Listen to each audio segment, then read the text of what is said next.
Nice rapid acceleration there to 120 knots. And straight into the quick stop manoeuvre.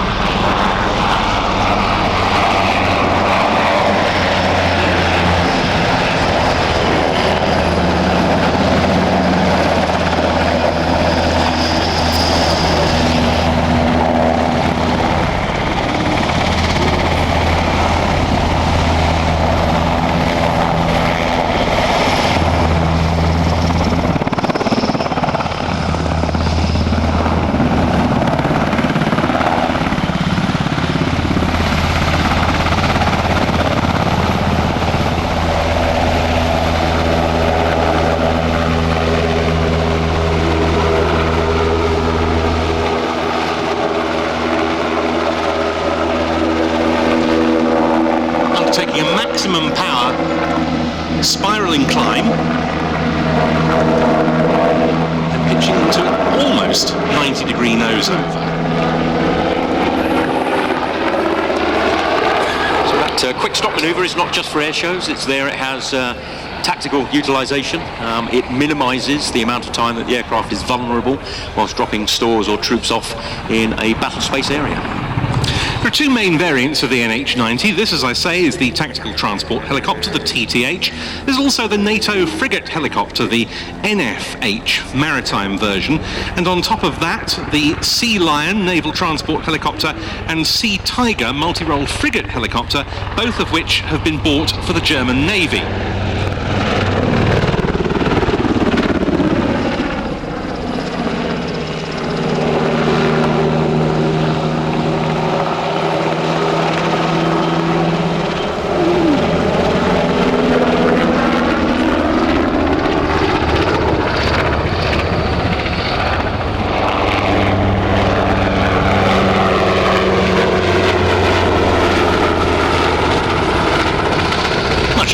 With specific role equipment added, and the German Army NH90s can carry a pair of door-mounted heavy machine guns for self-protection on the battlefield.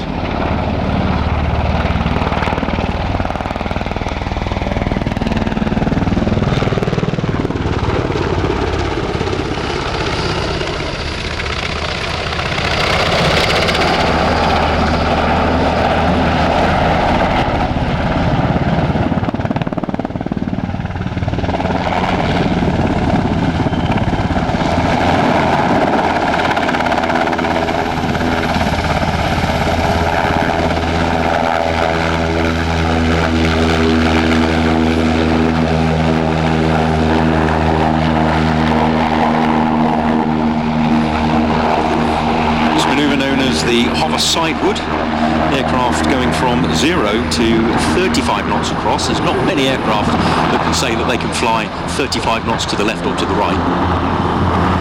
Very effective demonstration, I think, this, Mark. We've gradually, I feel, seen it improve year on year from the crews from Flypast. And you can see that on the fuselage side sponsons on this helicopter, it says Heideflieger, meaning Heath Flyers, and then display team underneath, indicating the fact that Flypast, the base that this helicopter comes from, is in the Lüneburg Heath area of Germany.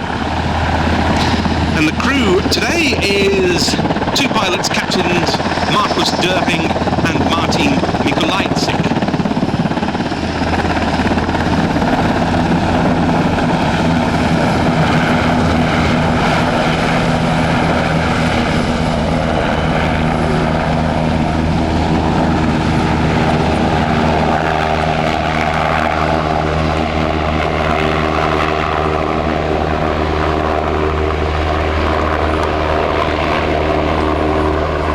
Very successful international program. More than 500 NH90s have been delivered to 18 customers in 14 countries, and by the end of 2023 that entire fleet had accumulated more than 400,000 flying hours.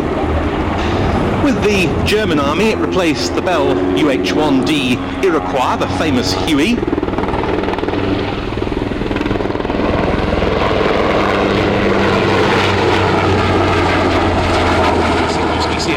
E3Gs of the Luftwaffe, one of which we've also got here in the static display. But these NH90s are also much used in support of civil society in Germany. For example, in November 2021, there were major floods in the German states of North Rhine-Westphalia and Rhineland-Palatinate. They helped with flood relief efforts in the aftermath of those, and in June of last year there was a huge fire on a former military training area at Teltow-Fläming, south of Berlin, when NH90s collaborated with Super Pumas of the Bundesgrenzschutz, the German federal police, in firefighting activities.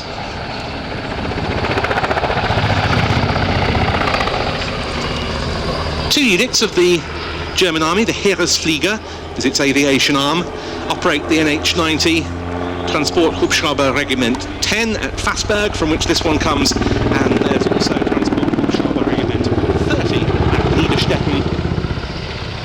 Training being provided from the International Helicopter Training Centre at Bückeburg.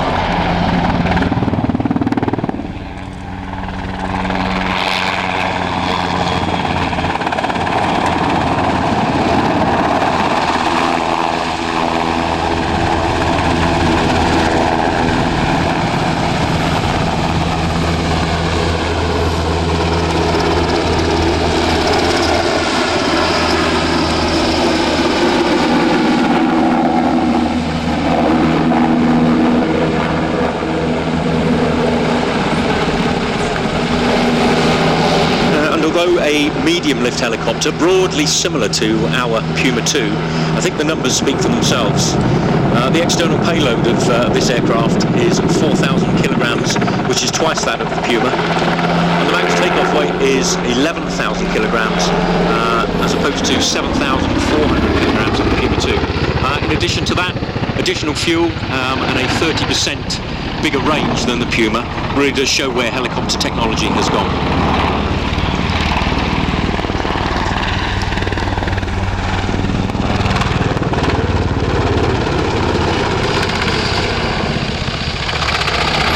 We're very well endowed, as it were, with NH90s here at RIAT this weekend, because apart from the German ones, we've got naval variants here from the Netherlands and from the Qatar Emiri Air Force with us for the first time.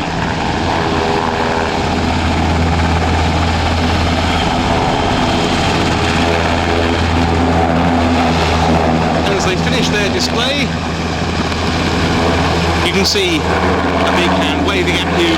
Give them a big hand back. The Flieger display team on the NH90TTH from the German Army, Captains Markus Döring and Martin, and an Italian Air Force Tornado.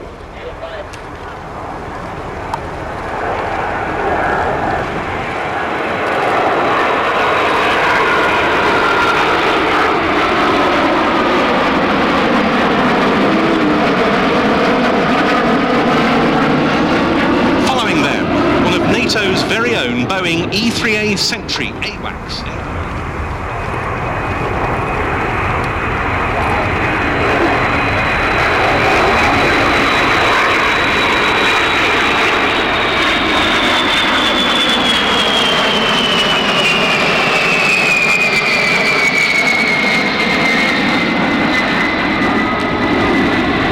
And then our first section of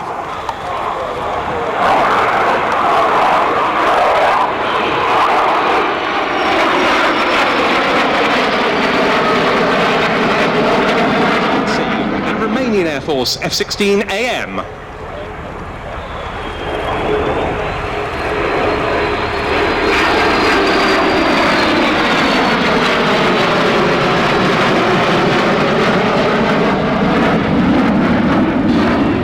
That was RIAT.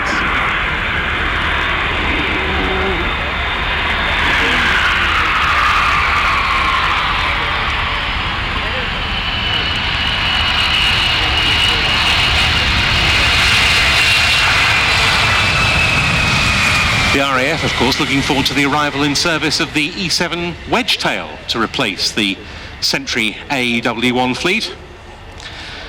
And a welcome there to the NATO E3A, and that too is going to be joining the static park.